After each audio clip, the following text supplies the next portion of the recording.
Buenas tardes a todos y bienvenidos al invitado de Radio Francia Internacional. Se acaba de presentar en el Festival Viva México, que se está celebrando en el Cine Luminor, aquí en París, la película Tesoros de la realizadora mexicana María Novaro. En esta película, rodada en la costa del Pacífico, en la localidad paradisíaca de Barra de Potosí, los actores son niños en busca del tesoro escondido del capitán Drake, sin darse cuenta de que ellos mismos y la naturaleza que los rodea son los verdaderos tesoros. Y precisamente para hablarnos de esos tesoros y de su intensa trayectoria cinematográfica, María Novaro ha sido tan amable de venir a nuestros estudios. Buenas tardes, María. Buenas tardes. Y sobre todo, muchísimas gracias por haber aceptado. No, la agradecida soy yo.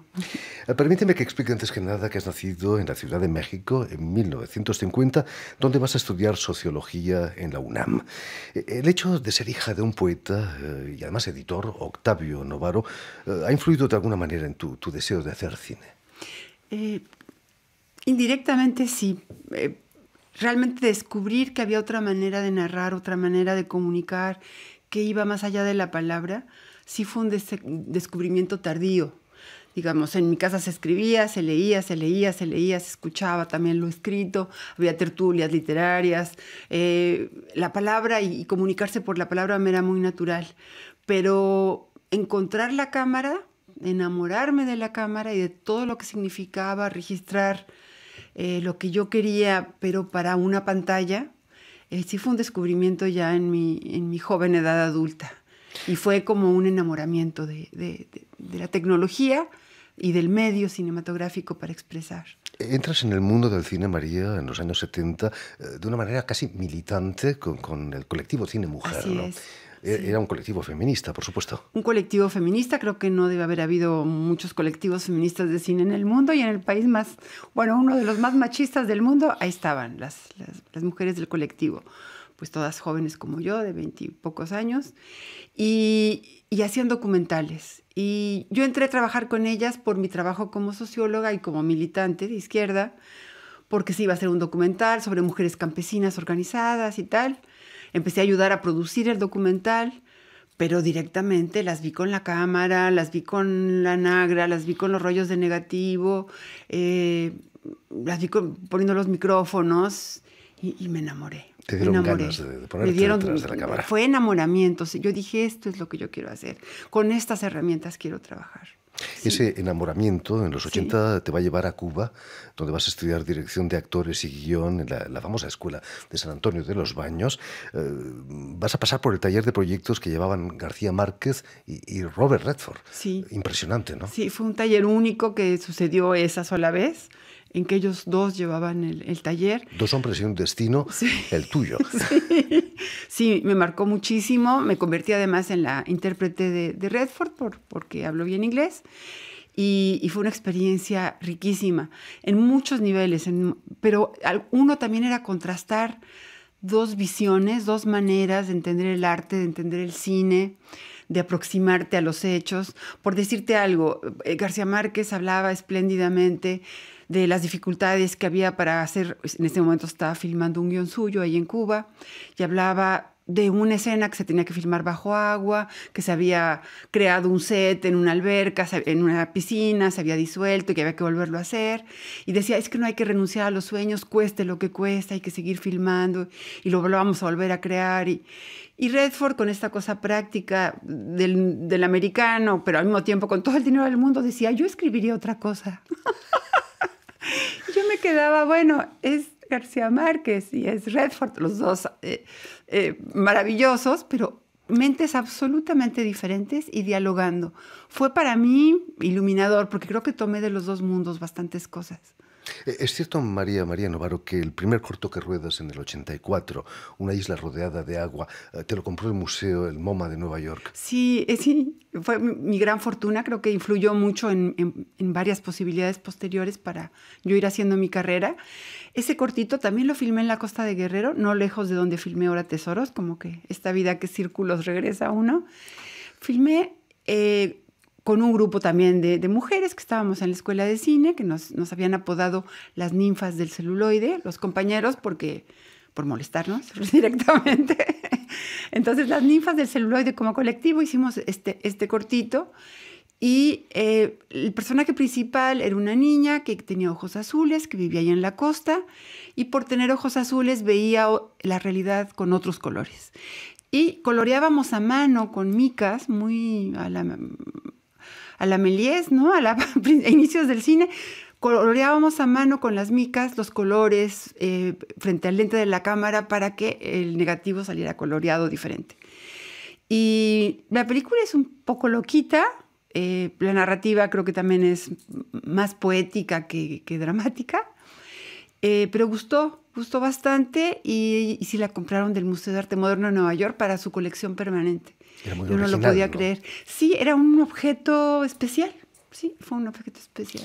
En tu primera película, en tu primer largometraje, Lola, muestras las huellas todavía visibles del terremoto de 1985 en Ciudad de México. Anterior grande, sí. ¿Qué sentiste después del reciente temblor hace unos días solamente? Sí, es muy fuerte. Y yo creo que no soy yo, es todos los que habitamos la Ciudad de México, que tenemos la suficiente edad para haber vivido el terremoto del 85. Hablábamos siempre de ese terremoto como un parteaguas para nuestra conciencia, para la vida misma de la ciudad, para muchísimas cosas. Creo que como mexicanos evolucionamos mucho y cambiamos mucho con ese terremoto y con las enseñanzas dolorosas de ese terremoto. Creíamos estar preparados para otro terremoto, había una alarma, hacíamos simulacros que no sirvieron, porque en este caso la alarma sonó después del sismo, el sismo vino de un lugar que no se suponía que iba a venir y otra vez nos avasalló. Hay muchas enseñanzas en esto. El primero, un dolor profundo. Creo que todos teníamos un shock en el sentido de por qué había vuelto a temblar un 19 de septiembre. Estábamos en la conmemoración de 32 años del terremoto del 85. Ese mismo día, por la mañana a las 11, como es habitual, se hizo un simulacro, se escuchó la alarma, todos salimos, hicimos los protocolos que hay que hacer con el sismo, todo lo que hemos aprendido y ensayado más de 30 años, a las 11 de la mañana. Y pasada la 1 del mediodía, vuelve a sonar la alarma, todos no entendemos, el simulacro ya fue, es el aniversario del 85 y está temblando. Y temblando de una manera brutal, ¿no? El jalón, el movimiento no era de, ay, voy a ver si se mueven las cosas, no, era brutal, era contundente. De hecho, pues sí, sentimos antes el movimiento que escuchamos la alarma. En las escuelas, un nieto mío me reclamaba, porque pues, ensayan mucho el protocolo, decía, Abu, pero ¿cómo vamos a salir al patio si empieza a temblar antes de que suene la alarma? Todo nuestras pequeñas certezas para enfrentar la catástrofe se desmoronaron.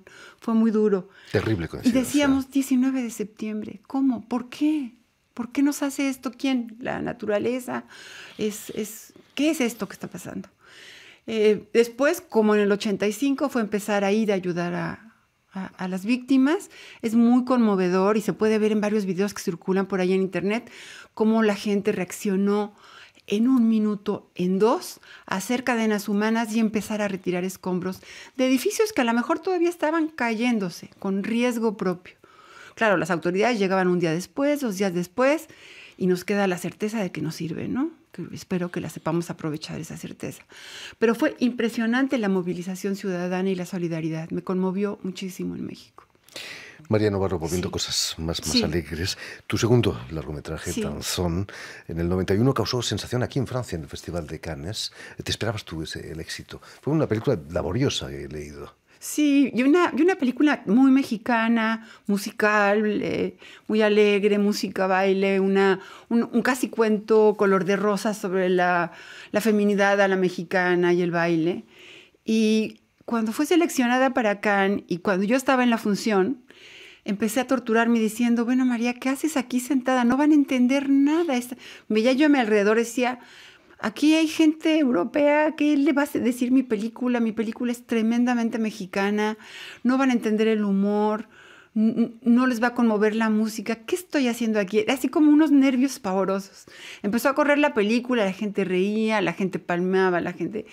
Me fue muy bien, la aplaudieron muchísimo, se me quitó un peso de encima y tuve para siempre la convicción de que si uno es auténtico en lo que cuenta, que es propio, eres universal. Y la gente, claro que te entiende, ¿no?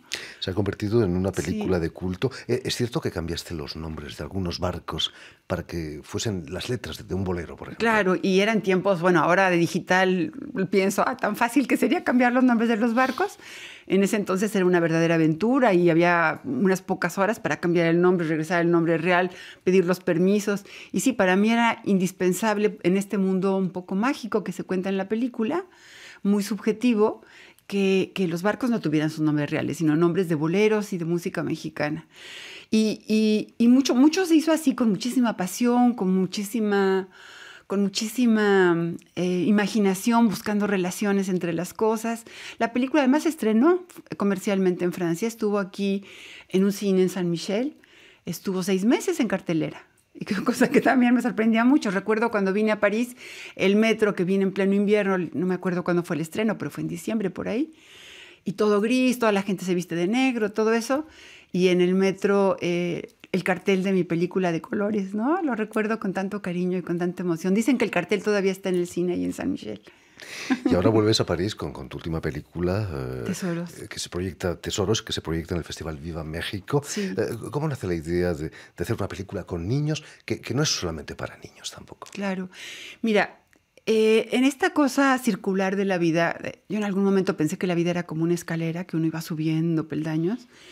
Bien pronto dije, no, la vida más bien es un círculo y das la vuelta, y yo creo que estoy en esa vuelta del círculo que uno empieza a afianzar con lo que empezó, ¿no? A hacer las cosas más parecidas a como arranqué, ¿no? Y ahora, como abuela de 3 nietos, viene a un cuarto en camino, he vivido estos últimos años disfrutando enormemente ser abuela, estar cercana a mis nietos, disfrutando el contacto con la infancia de una manera especial, porque como mamá, como papá estás ocupado, lo estás educando, en fin, es otra historia. Pero como abuela es placer puro y duro. Entonces, también viendo cine, que no me encanta, buena parte del cine para niños me parece estúpido. Y dije, bueno, ¿por qué no hacer buen cine para niños? Sino, ¿por qué no hacerlo de otra manera? Entonces, Tesoros fue la idea de contar sobre los niños y con ellos y para ellos, para las familias. En general, también los adultos lo ven con agrado en la película, pero era con ellos. Y desde su punto de vista, desde su manera de razonar, desde su forma de jugar. Entonces empecé a escribir la idea, a desarrollar el guión, a trabajar con mis colaboradores y a tener como toda una idea de cómo hacer, ¿no? La cámara tenía que estar siempre bajita, a la altura de los niños. Si el adulto se agachaba y entraba a cuadro, bien. Si no, pues eran piernas o era el trasero, lo que fuera, que entrara a cuadro, pero el mundo era de los niños, eran ellos quienes llevaban la historia. María, los pocos adultos que aparecen en la pantalla no comprenden nada. Parecen algo estúpidos si los comparamos con la vivacidad de esos niños. La inteligencia de Jacinta, por ejemplo. Tiene 6 años solamente, ¿no? Sí, es increíble, ¿no? Jacinta es uno de mis nietos. Mis nietos son Dylan, Andrea y Jacinta, que son 3 personajes en la película. En la película hay 15 personajes que son niños. Ellos son solo 3. Pero bueno, escribí personajes para ellos como ellos son. Y para los otros niños también. Los conocí lo suficiente, los elegí, hice casting, pero los personajes eran ellos mismos, cada quien a su manera. Entonces Jacinta es así como la ves, de lista y de hábil para hablar y para contar, así de amorosa con los animales. Dylan es así de imaginativo, ¿no? Dylan realmente veía un pirata en una ventana. Dylan realmente estaba convencido de que él escuchaba la voz del pirata en su mente. Entonces, cada niño ejerce su imaginación de manera diferente. Yo respeté eso mucho para ir construyendo la historia.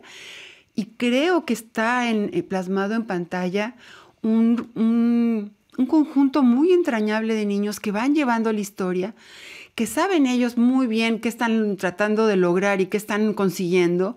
Y los adultos a veces les ayudan, a veces les proporcionan algo, a veces no entienden nada, los acompañan, a lo mejor los llevan en una camioneta, pero realmente no están al tanto de lo que los niños están haciendo, pero porque así es la vida. Cuéntanos, María, ¿con qué dificultades te has encontrado para rodar con adultos? Con adultos bueno, ahora que es más difícil casi que rodar con los adultos que con los niños. Sí, he trabajado muchas veces con lo que se llama ya en el cine actores naturales, gente que tiene una cierta cualidad y habilidad, pero que no tiene un entrenamiento actoral. y lo he disfrutado mucho. No cualquiera que no es actor puede estar en pantalla, obviamente, pero hay gente que tiene un don, que a veces un actor profesional no tiene para la pantalla, lo puede tener para el escenario, pero no para la cámara. Y hace muchas películas y muchos años que mezclo actores profesionales con actores naturales. También he dirigido a niños en muchas ocasiones como personajes más o menos importantes en mis películas. Pero ahora pues esto fue mucho más radical. Eran claramente todos actores naturales, todo el diseño estaba hecho para ellos y en algún momento tuve la tentación de que los adultos fueran actores y luego dije tampoco. Van a ser sus padres reales, el tío real, el vecino real, la gente que va a colaborar y fue otra metodología de trabajo que la verdad disfruté mucho. Significa trabajar con otra paciencia, de otro modo. Por ejemplo, rodar las escenas con luz disponible, no pretender iluminar, sino elegir la luz que funciona para poder rodar las escenas, para no molestar a los actores con asuntos de luces, marcas y eso. Y toda una metodología de cámara, de sonido. El sonidista es un héroe, ¿eh? El sonidista de Tesoros merece un monumento porque hizo un sonido directo de muchos personajes, de niños que hablaban cada uno cuando se le daba su regalada gana. Y hizo un sonido impecable. Tú escuchas en todo momento los diálogos de los niños, ¿no? María, la Costa Grande del estado de Guerrero, Sí, donde has rodado la película, es un verdadero paraíso, ¿no? Esa escuela que está al borde de la playa. sí, es un paraíso, es tal cual está en la película. Y al mismo tiempo, paradójicamente, y por eso mismo lo elegí, está en un estado, que es el estado de Guerrero en México, que es uno de los estados que más sufren en este momento en mi país, donde hay más violencia, donde hay más desaparecidos, más muertes violentas, más secuestros, crimen organizado, más controlador de la verdadera autoridad en muchas regiones, como en la que filmé, y es una paradoja. Porque la vida en México es como yo la retrato en la película y al mismo tiempo es en este país que se está cayendo a pedazos, que es el mío. Hay muchos Méxicos. Hay muchos Méxicos. Y la intención profunda de hacer esta película tan alegre, tan positiva, tan amorosa con mis niños, mi gente, mi pueblo, mi cultura, mi música, mi comida, todo, es decir, acordémonos que somos estos, que tenemos este país con una biodiversidad espléndida, que somos muy buenas personas, que tenemos una capacidad para ser alegres que no se puede creer y para disfrutar la vida que defendemos a capa y espada, y no podemos permitir que el país se nos vaya entre las manos por esta bola de ladrones que están en el gobierno y en el crimen organizado que nos están matando. Ese es el fondo, que no lo cuento en la película, pero ese es el fondo que a mí me motivó. En fin, pues muchísimas gracias, María Novarro, por haber estado aquí con nosotros. Permíteme también dar las gracias a Elena Abril, que han estado detrás de los cristales al tanto de la realización de este programa, y enviar un cordial saludo también a nuestros oyentes que nos siguen a través de Radio Cultura de Buenos Aires. Gracias de nuevo, María, y que sigan los éxitos. Muchas gracias, Jordi.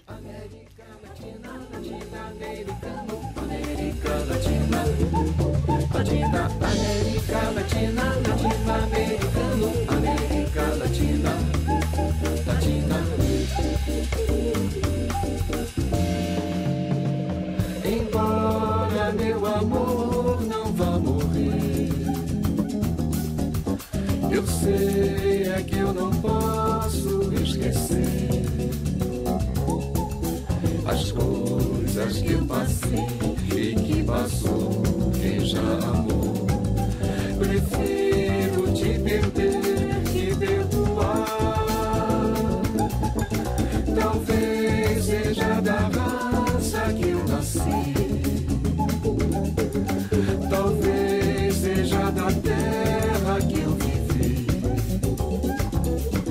Só sei é que eu não posso e eu não quero superar.